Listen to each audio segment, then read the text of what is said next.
if business comes up, business comes first. If you just give me a call in like 20 minutes. Yeah, I think it will be an interesting session for Rick. Christian obviously follows very similar principles. The session order is a little bit different, but this is training, which Rick is not really, it's not a thing, is it? It's not a consistent thing, especially leg training. I think he said the last time he trained with me, which was back over a year ago, yeah, he managed two exercises, I think, and then he started wavering. That one. What are you having? Just some vasky piss.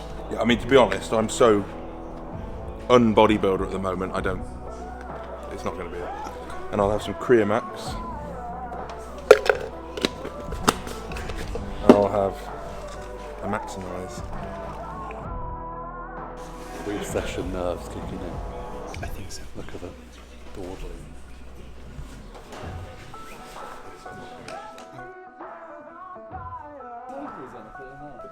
I'm not on my phone texting between sessions, writing down the session. Fucking difference. So what he's going to do here, obviously adductor, we're working the whole part of the leg, so we're not neglecting anything. Starting off here, again, we're going to pretty much do the isolation work first, so his legs are going to be pumped before we hit the heavier stuff, but they're also going to be really kind of engaged as well. So pushing really hard here. It's going to be, I think, pretty nice training Christian, because his technique and his focus is very on point already. Contractions there, full range. And yeah, going to take these vagina muscles to the limit. No kind words for Rick? We'll let him get on there and see how we go. Regret. Yeah, good. 20 seconds. 20 seconds. I'm not a fan. It's also the first time I've used this machine. Squeeze in hard. Good. Squeeze. But we're going to keep pushing. One. Go one more. Two. Is that it? Yeah. So again, we'll take 20 seconds. One set effectively. He's failed 3 times. Even though that weight was probably a bit too heavy. I think you'd agree. Yeah. He still did a cumulatively It's not the Christian close stronger to 20 reps. So that's 20 reps of very high end at work. And that's really unpleasant. doing it that way, you don't have to do a lot. Again, it's quality over quantity, execution intensity, moving on. How are you? I feel like I'm, you know when you're like just on the verge of cramping? In like the bits of my leg, like what's that called? I'll put it on the screen. The bit that I would grab and pretend is my penis if I was a 12-year-old boy. That bit.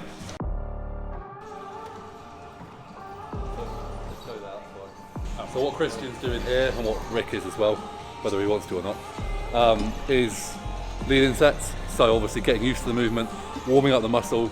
You know, the whole style of today's session is ultimately 1 or 2 sets of absolute intensity and almost basically to failure. So we don't want to go in that cold, because the chance of injury are going to be much, much greater. But at the same time, you need to go in kind of warmed up enough without being fatigued. So these sets here, Christian I think did like 4 or 5 reps there, getting into the movement, but not kind of putting his muscles through too much. And then when it hits the top set, that's when he'll unleash. So Rick is going to do the same. No, it's not a thing. Oh. So No, squeeze at the top or not? no, just move this, but keep control of the leg.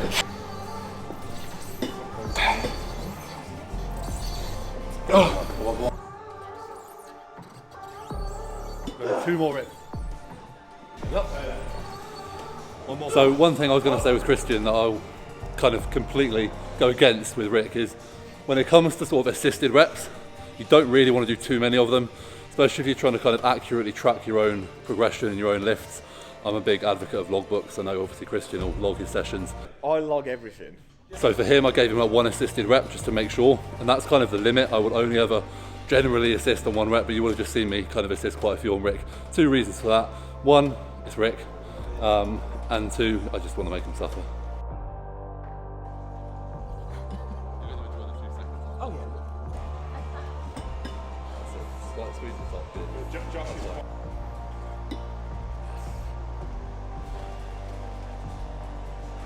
extend. Come on, there, squeeze. Yes.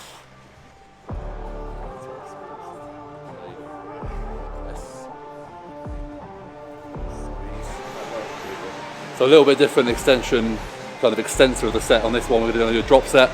So Christian's going to push to failure. I'm going to take a bit of weight off. He's going to push to failure again. And again, when we look at the total amount of work done in a short period of time, it's a big amount. Good. Get around the bottom. Come on. Come on, board, hip down. Drive up to me. Snap. Yes. Hit it. Come on. And again. Hit it. Keep going. Go on, this is right. Let's go again. Drive. That's good. And again. These ones. Get through. That's it. Squeeze. Good. Come on. A bit more control on the way down, just so you don't lose it. And again. Come on. Up. Straight in. Good. Straight in, buddy. Oh, what? Squeeze. Again. Keep that tempo. That's it. Bit of control. Good. Come on. Finish these quads off. Come on now. And again. Come on. Big drive out the bottom. Squeeze. 2 more. Drive to me. Come on. Kick me in the face. Kick me in the face. Come on. 1 more. Yes. No.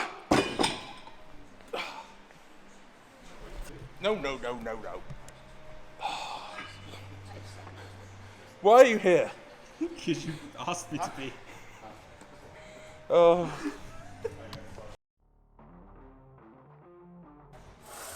So we're on to the hack now. So an exercise, if you're a bodybuilder, you're generally probably like for kind of quad development. Nicely locked in, all the movements going through that knee joint, massive kind of emphasis on the quads. What we've got here, you just see Christian fiddling around with it, is the band on the hack squat. So what that does is just takes a little bit of tension out the bottom. So when technically you're weaker, mechanically you're weaker, you're going to be able to kind of drive through the movement, and as you kind of get stronger through it, you're going to have more weight technically to lift. It's also going to take a lot of pressure out of your joints. I think that's the big reason Christian likes it, and I know from first-hand experience it definitely helps. So from a longevity point of view, if you can do this and save your joints, you can keep training at a high intensity for a long period of time. That's only going to benefit your training in the long run. I'm coming for you. Come on. Good, mate. Really strong. Right through. Come on. Nice tempo. Hit it hard. Come on. I'm here. Right through. Hips back. Come on. More. Come on. Work this one. Come on. Fight for it. Come on, Chapman. Yes. I'm not fit enough yet. Yet. No. Put cardio back in 9 weeks ago. My fitness has got a lot better, but if you can breathe after a set like that, And actually, if I'm not stressed, I think you're doing it wrong. So. Good. Come on, stay locked in. Right through, hips back. Good. Nice. Drive. Good. Yes, mate, come on. Drive. Go where? Come on. Hard rep. Come on. Oh. still flying. Push it. And again. Let's see it. Come on. Go. In. Up. Can we just pretend that didn't happen? Was that going to be the 8th rep? Oh, Yeah. Yeah, you big plus it. Bottled it. I'd like to point out mine were continuous. You don't even need to make that point now because you beat him out, right? Heads up. For a moment, I thought I'd get that. I really thought you had it. Yeah, because that last rep is all you did was so much slower on the way down than the first 6. That's when it fucks you. On sets like this, I want them to take as much time as they need. Again, as a stress, performance is the kind of priority. So we're doing a lighter set for a higher rep range. I suppose the reason for this is you're going to hit the muscle slightly differently just by doing slightly more volume, but also from a mental perspective, like they have put everything they have into that first one. The knowledge that it's slightly lighter makes it slightly easier mentally But then the fact they're going to push to failure obviously makes the set hard. You know, some people like less reps, some people like more reps. On a movement like this, if you can hit both ends of the spectrum within reason, you don't need to go super low reps on this. You're going to get the most out of it. Exactly, both ends. Big drive. Yes, Rick. Yeah.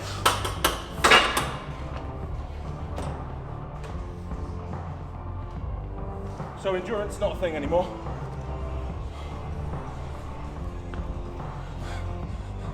Look, the point of this video is Christian Chapman on his first prep being trained by Mr. Universe. That's exciting. Old man that doesn't really train anymore, looking like a bitch, not interested, no one wants to see it. Aren't you 33? Yeah, but I feel old in my soul. So we are doing a cluster set, which for people who don't know is basically clusterfuck. A selection of kind of a multiple number of sets, similar to rest pause, but we're not going to failure. So for these guys, what I've set is 5 reps, and they're going to do 4 sets. In between each set is 10 seconds, so they're effectively doing 20 reps. So the whole idea is if they did that weight as a straight set, they probably managed to get 12 reps. So in a single sitting, they're going to get 20 reps, therefore accumulating a lot more stress and volume in, again, a short period of time. We were going to do a top set, but the guys worked really fucking hard on the hack, and it's about being realistic with volume load. So if they can do 100%, then that's all that matters. So yeah, 4 sets, 5 reps, 10 seconds rest, and that's one cluster set for them, and that's all they're doing.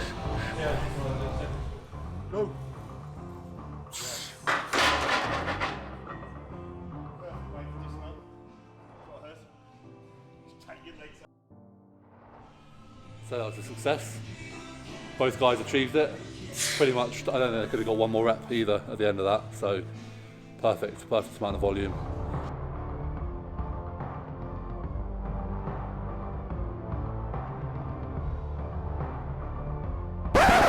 Perfect t-shirt for today.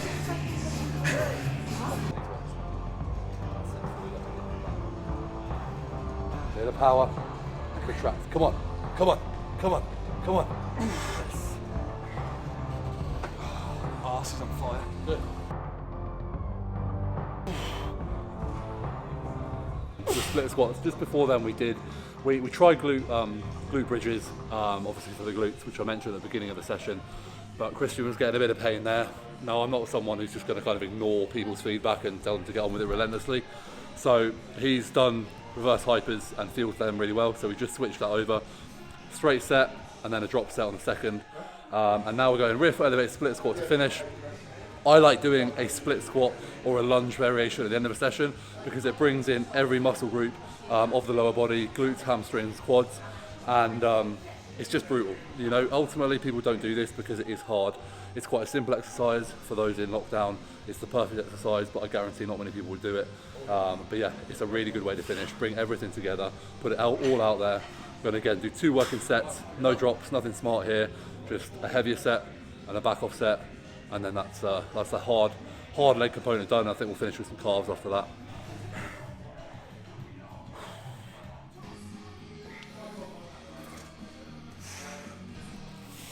Beautiful. How we go? Yes, mate.